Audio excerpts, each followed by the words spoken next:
देवगढ़ के सेठ जी अपनी रईसी के लिए प्रसिद्ध थे। उनके खेत बहुत बड़े थे, जहाँ बहुत सारे मजदूर काम किया करते थे। सेठ जी को दुनिया में सबसे ज्यादा अपनी माँ से प्यार था। सेठ जी की माताजी हमेशा दान धर्म ही किया करती थीं। समय बीतता गया और सेठ जी की माताजी की तबीयत खराब होने लगी। उन्होंने बिस्तर पकड़ लिया। फिर कुछ समय बाद वो नहीं रहीं और सेठ जी ने रो रो कर अपना बुरा हाल कर लिया। उनके चले जाने के बाद सेठ जी को याद आया कि उनकी माताजी ने एक दिन पहले उनसे आम खाने की इच्छा जताई थी। अरे अरे रे, मेरे इतने पैसे और शोहरत का क्या उपयोग अगर मैं अपनी माँ की एक आम खाने की आखिरी इच्छा भी पूरी ना कर सका। लानत है मुझ पर। सेठ जी को ये बात मन ही मन खाए जा रही थी। अगले दिन सेठ जी के घर 2 पुजारी आए, उनकी माता की अंतिम संस्कार की पूजा संपन्न करने। प्रणाम ब्राह्मण, मैं अपनी माँ की अंतिम इच्छा पूरी नहीं कर पाया। उन्हें आम खाने थे। अरे अरे अरे अरे, ये तो बहुत ही बुरा हुआ। अब उनकी आत्मा को शांति कैसे मिलेगी? लेकिन अब मैं क्या कर सकता हूँ? अपनी माँ की आत्मा को कैसे शांति दिला सकता हूँ? पुजारियों के मन में लालच जागा। समाधान तो है, लेकिन वेकिन कुछ नहीं।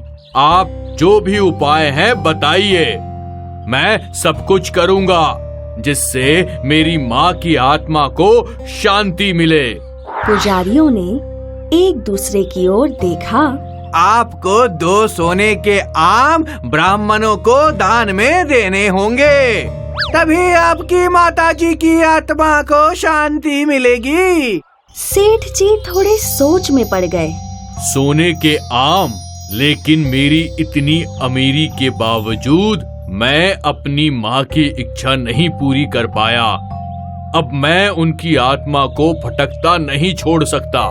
ठीक है, आप कल पधारिए और सारी पूजा अर्चना भी कल संपन्न कर दीजिए। जो आज्ञा श्रीमान। पुजारी वहाँ से चले गए और अगले दिन वापस लौटे। आज सेठ जी के घर में कुछ लोग जमा हुए थे, जिनमें वेंकट स्वामी भी थे। आइए आइए ब्राह्मण, मैंने सोने के आमों की व्यवस्था कर ली है। ठीक है श्रीमान, हम पूजा शुरू करते हैं। दोनों पुजारियों ने मिलकर पूजा की और पूजा समाप्त होने के बाद सेठ जी ने दोनों ब्राह्मणों को एक एक सोने का आम दान में दे दिया। ये देख वेंकट स्वामी चौंक गए। सारे लोगों के चले जाने के बाद वेंकट स्वामी सेठ जी के पास आए। सेठ जी, आपने ब्राह्मणों को सोने के आम दान में दिए, ये बात कुछ समझ में नहीं आई। मेरी माँ की आखिरी इच्छा थी कि वो आम खाए, लेकिन मैं वो पूरी नहीं कर पाया।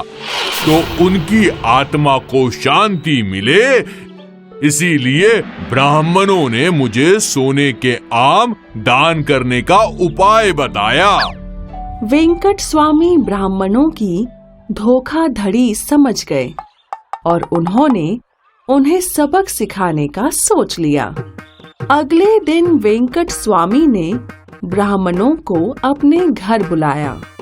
पधारिए पधारिए, ये मेरी माँ है जो 6 महीने पहले स्वर्ग सिधार गईं, लेकिन उनकी एक इच्छा अधूरी रह गई थी। कैसी इच्छा? लेकिन ये बताइए कि जैसे सेठ जी की माता जी की आम खाने की इच्छा अधूरी थी, तो आप लोगों ने सोने के आम दान लेकर उनकी आत्मा को शांति दिलवाई, तो क्या आप मेरी भी माँ की आत्मा को शांति दिलवा सकते हैं? हाँ जरूर, लेकिन उनकी इच्छा क्या थी? उनकी इच्छा थी कि मैं उनके सर पर जोर से लाठी मारूं। और फिर वेंकट स्वामी ने लाठी निकाली। पुजारी ये देखकर डर गए और दौड़ने लगे। वेंकट स्वामी पुजारियों के पीछे दौड़ने लगे और वो भागते भागते सेठ जी के घर जा पहुंचे। वहां दोनों पुजारी सेठ जी के पैरों में गिर गए। सेठ जी, हमें माफ कर दीजिए। क्षमा क्षमा, हमसे भूल हो गई। हमने लालच में आकर आपसे सोने के आम मांगे। हमें माफ कर दीजिए, हम आइंदा कभी भी लालच नहीं करेंगे। पुजारी सेठ जी से माफी मांगने लगे और वेंकट स्वामी खुश थे कि उन्होंने लालची पुजारियों को सबक सिखाया। ये कहानी हमें ये सिखाती है कि हमें अंधविश्वास पर यकीन नहीं करना चाहिए, वरना जैसे इन लालची पुजारियों ने सेठ जी को ठगा, वैसे ही कोई भी हमें ठग सकता है।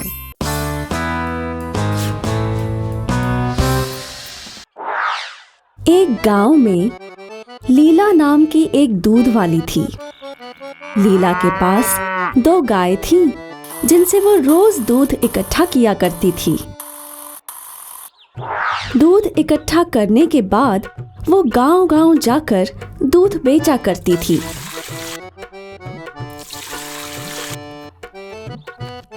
लीला की एक सहेली थी, मीना, जिसकी शादी गांव के एक बड़े व्यापारी से हुई थी।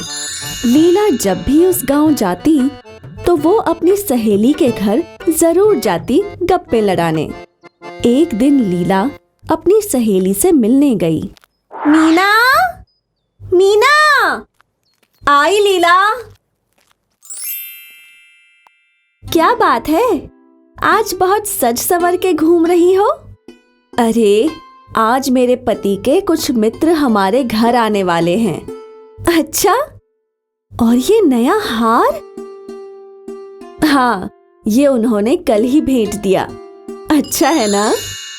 हाँ, बहुत अच्छा है। कितने का होगा? यही कुछ 1000-2000 का। 1000-2000? बाप रे, मैं तो सपने में भी नहीं सोच सकती। बुद्धू, इतनी बड़ी रकम नहीं है। जब तेरी शादी होगी तो तेरा पति भी तुझे हार तोहफे में देगा। लीला हार का दाम सुनकर सोच में पड़ गई। लीला मीना के घर से निकली। रास्ते भर लीला उसी हार के बारे में सोच रही थी। क्या कभी मेरे पास भी मीना जैसा हार होगा? उसकी शादी तो एक अमीर व्यापारी से हुई है, जो उसे महंगे महंगे हार उपहार में दे सकता है। पर मेरा क्या?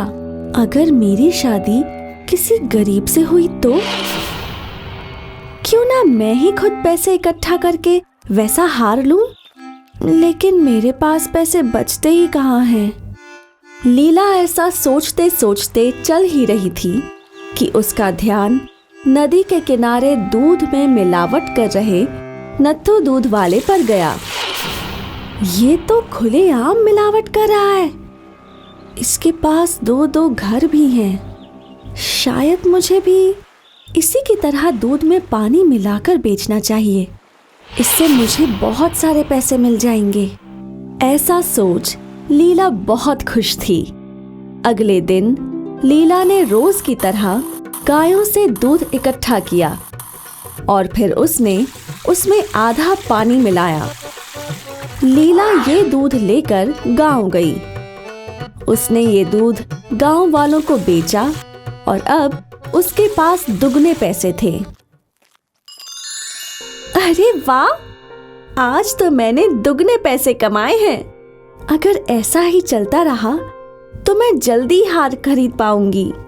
लीला फिर रोज दूध में पानी मिलाने लगी और बेचने लगी। वो बहुत खुश थी क्योंकि अब वो ज्यादा पैसे कमा रही थी। एक दिन की बात है। लीला नदी के तट पर बैठकर अपने कमाए हुए पैसे गिन रही थी। 201, 202, 203। अरे वाह, मेरे पास तो 200 से ज्यादा पैसे हैं, वो भी एक महीने में। इसका मतलब और 5 महीने में मैं वो हार खरीद पाऊंगी। लीला बहुत खुश थी। उसने नदी के किनारे आराम करने की सोची। जब लीला नदी के किनारे सो रही थी, तभी वहां एक बंदर आया और उसने लीला की पैसे की पोटली उठा ली। लीला की आंख खुल गई। मेरे पैसे वापस दो! बंदर ने वो पोटली पानी में फेंक दी। फिर लीला फूट फूट कर रोने लगी। अरे मेरे पैसे, मुझे मेरे पैसे वापस दे दो। कोई मुझे मेरे पैसे वापस दे दो। तभी वहां जल देवता प्रकट हुए। क्या हुआ लीला? मेरे पैसों की पोटली नदी में गिर गई। तुम्हारे पैसे? हाँ, मेरी मेहनत के पैसे। क्या तुमने सच में मेहनत की थी? वो मैंने उस हार के लिए।